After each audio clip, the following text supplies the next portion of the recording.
Bangcwele, ngiyanibingelela nonke egameni leNkosi yethu uJesu Kristu. Ngithanda nje ukubonga uNkulunkulu bangcwele ngani nonke. Ngiyambonga uNkulunkulu ngezwi leNkosi uJesu Kristu. Ngiyalithanda izwi leNkosi uJesu Kristu bangcwele. Ngiyalithanda leli ivangeli kakhulu ngoba liyivangeli leqiniso. Ivangeli elingacompromise. Ngiyambonga uNkulunkulu ngalo. Ngiyalithanda ukuthi alincengi umuntu bangcwele. Uwe muntu ozilahlelayo kuJesu Kristu. Sesihambile isikhathi bangcwele ngilandela izwi leNkosi uJesu Kristu kakhulu. Ngaqala ukubalandela abasase Cape Town. Ngilandela nje izwi leNkosi uJesu Kristu leli abaphathise lona. Ngiyalithanda. Sahamba isikhathi ngaze ngajoin igroup. Ngiyambonga uNkulunkulu ngale group bangcwele kakhulu. Ngibonga imikhuleko, ngibonga ukuhlanganyela nani nonke. Ngiyambonga uNkulunkulu. Bangcwele nami ngiwuye umuntu owayeyolahlwa echibini. Engazi kwakuyoba ishock kakhulu kimi ukuyolahlwa ngoba ngangizitshela mina ukuthi one day nami ngiyoyibona iNkosi, kodwa ngingazi ukuthi le ndlela engangihamba uJesu Kristu wayengajabulile ngayo bangcwele. Nami ngangiyisoni nje kakhulu bangcwele, ngisezweni kakhulu ngingabhala incwadi bangcwele. Ngisezweni kakhulu nanoma ngangizibona bangcwele mina ngangaziboni ngiwumuntu onomoya wempakamo. Ngizibona nje manje sengingenile ebungcweleni ukuthi Nkosi yami, kwamampela umuntu akaziboni makasesonweni. Mina ngangizibona ngomuntu olungile bangcwele, but mangibheka emuva ngibheka amahlazo engangiwenza bangcwele. Ngiyaswaba kakhulu. Ngiyazisola nje kakhulu izinto eziningi engizenzile bangcwele. Ngiyathanda ukuzisho zonke but bangcwele ngingathatha ilanga lonke uma ngingazisho zonke izinto ezimbi engizenzile empilweni yami. Ngilokhu ngithi ngumuntu oright bangcwele. Ngiyambonga uNkulunkulu ngokungivula amehlo Nkosi yami. Ngithanda nje ukumbonga kakhulu uNkulunkulu ngokungikhipha ebandleni lamanga Nkosi yami. Nami ngangithanda ukuya enkonzweni bangcwele. Inkonzo yabazalwane lengikhuluma ngayo, ngikhulumi nje ngamabandla abantu abangasindiswanga. Kwakuyibandla labazalwane lapho kukhulunywa ama-tongues khona Nkosi yami. Lapho sithi sihamba noJesu Kristu khona. But ukuthe uma ngithola impilo yobungcwele uNkulunkulu angambulela izwi lakhe. Nkosi yami, ngijabule kodwa kube nzima bangcwele. Ngangikhala inyembezi ngoba ezinye izinto ngangizithanda abantu. Ngangizithanda ngikhala bangcwele, ngithi Nkosi yami angikwazi, ngicela kube uwo ongincedayo ungikhiphe kukho konke lokhu. Ngiyacela baba izinwele, amabhruku, ama-makeup bangcwele konke ngikwenzile konke ukungcola. Sengiyakhala bangcwele ngicela uNkulunkulu ukuthi angincede angidilive. Uthembekile bangcwele wangidiliva. Kuthe uloku uyangidiliva nje uNkulunkulu bangcwele, ngiloku ngiyaqhubeka ngiye enkonzweni ngiyohlanganyela nabantu but akusekho mnandi bangcwele. Mase ulazi iqiniso awukwazi ukuqhubeka uhlanganyela. Akusekho mnandi ngoba sengiyi-one nje esontweni othwele iduku bangcwele. Ngoba ngangithi kwakukhona omunye umoya othi thwala isigqoko nje kube ngathi style.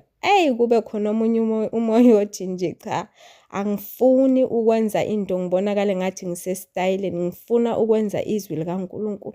Ngilibophe iduku bangcwele, ngingakwazi nokulifaka iduku.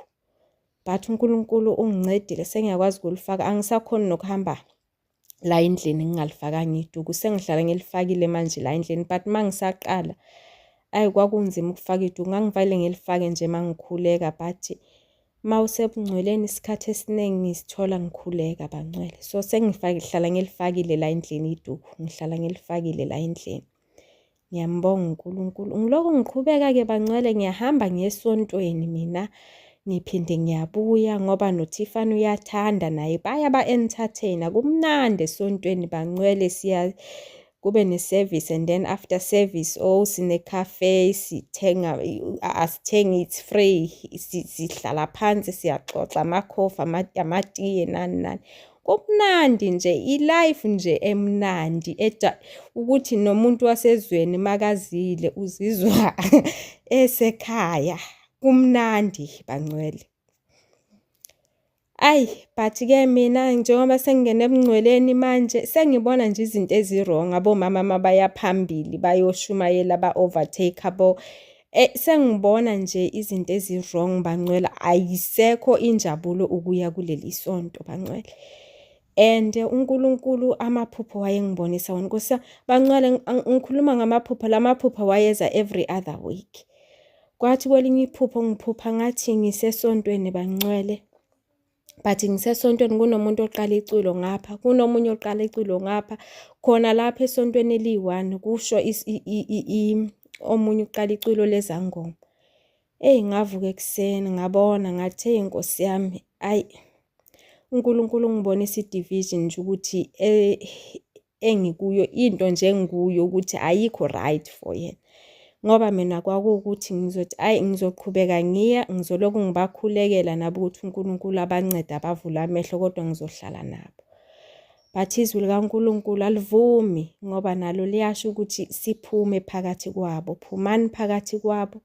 uNkulunkulu akafuni siboshele ejokweni linye nabantu abangakholwayo, ngoba ukungakholwa akusho ukuthi if kunento nje oyi-1 ongayikholwa eBhayibhelini wena ukholwa. Mina ngangingayazi lento, kodwa uNkulunkulu wangibulela ukuthi uma ukholwa kumele ukholwe yonke into ebhaliwe eBhayibhelini.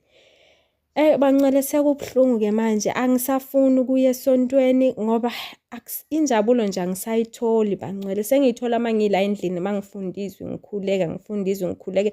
Lokho ngiyakhuleka nje futhi bangcwele nokuthi uNkulunkulu angiphe ibandla eli-right. uNkulunkulu uthembekile, ngiyambonga ngezwi leNkosi uJesu Kristu leli angipha lona. Angazi ukuthi ngalithola kanjani kuze kube namhlanje. Bangcwele kwelinye iphupho ngisesontweni futhi. Ngathi ngime noma mfundisi nobaba umfundisi. Ikhwaya iyacula. Kuthe ikhwaya mayicula kanjalo bangcwele, intombazane enye yayisekhwayeni. Kule ntombazane ngathi kuphuma umoya we-masturbation. Uma ungangibuza namhlanje ukuthi umoya we-masturbation unjani, angiwazi, but kulelo phupho ngangazi ukuthi ngangilwa nawuphi umoya. Ngiwurebuke lo moya.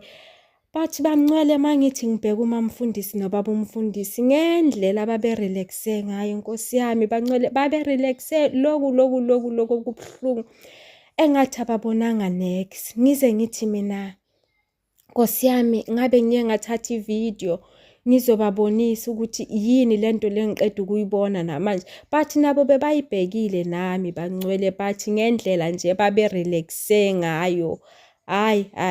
Ngamangala kuleli phupho bangcwele. Ngivuke ekuseni ngithi Nkosi yami uNkulunkulu uyangibonisa ukuthi yazi akusamelanga ngibe lapha, ngoba labantu bakhululekile lapho bakhona, abanandaba nje, kumnandi.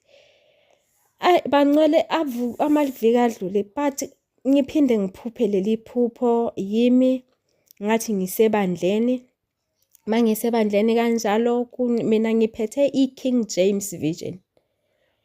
Enkonzweni kunamanye amabhayibheli, but akusiyo King James, noma ngangingabonanga ukuthi wayethini, but ukuthi bekuwumaphi ama-version, but wayehlukile kune-King James bangcwele. Bangcwele uNkulunkulu uthembele kulesikhathi lesi. Mina ngangingazi nokuthi i-King James it's the original one. Ngangingazi. Ngivule kanje amehlo manje sengiphumile. Ngiyambonga uNkulunkulu ukuthi ungikhiphile. Ngavele ngayithatha i-decision ngathi yazi Nthifane asayi. Umntwana waba happy ngoba naye esontweni kwakuyi-Halloween, but-ke esontweni bona benza bathi i-party le bathi it's the light party, ukuthi abantwana bangafili left out, so benza the light party ngo-Halloween. Kwathi sibuye ekhaya uThifane wayekhala athukile bangcwele, abe nama-nightmares ebusuku. Angizange ngilale ngalelo langa, nami ngangingakaqini-ke ekukholweni. akhala umntwana ngithi Thifane yini athi le film abasibhekise yona esontweni mina ngiyayisaba iye yangithusa. Umntwana kwathatha amaviki, kwathatha umkhuleko bangcwele ukuthi aze abe right, angasasabi next. Naye nje ngiye ngathi mangimtshela ngathi angeke sisaya, naye wathi ayi mama nami ngiyabona, and una 7 bangcwele, athi ngiyabona ukuthi akusisonto eli-right ngoba ngaba nama-nightmares nge-Halloween. Kuyagqokwa bangcwele, babegqoka ama-costume abantwana, kunabo bo Superman parties. Nkosi yami bangcwele, ayi mina ngiyasaba. Kodwa-ke ngiyambonga uNkulunkulu ukuthi angikhiphe. Umkhuleko wami kwakuwukuthi nje ngicela bangangifoneli bangibuza ukuthi kwenze njani, ngoba ngangithe if lokho kuyenzeka ngiyobanikeza i-YouTube channel, The True Gospel of Our Lord Jesus Christ, ngibanikeza ama-contact details wakwamfundisi, ngoba mina ngangibona ukuthi akusi indawo yami le manje ukushumayeza abantu besilisa, because umfundisi makube ufuna ukwazi ngangizomnika ama-contact details. Kodwa ngiyakhuleka ukuthi ngelinye ilanga afuna ukwazi ngizokwazi ukumnikeza ama-contact details, ngimnikeze ne-channel. Ngiyambonga uNkulunkulu. Lokhu bangcwele kwangimangaza kakhulu because mina noma mfundisi sasizwana kakhulu bangcwele. Lokho kokuthi mangiyi-pregnant uyanitha, umntwana masekavelile uyeza umamfundisi, wezombona umntwana amthengele kukho konke. Kodwa umamfundisi-ke sewashona, naye ngake ngamtshela ngaleli ivangeli kancane nje. Ayi yena wathi siyongena ngegazi ezulwini. Nkosi yami bangcwele, ngicela sibakhulekise bonke. Ngiyabonga uNkulunkulu ngabafowethu abanikeze izwi leqiniso.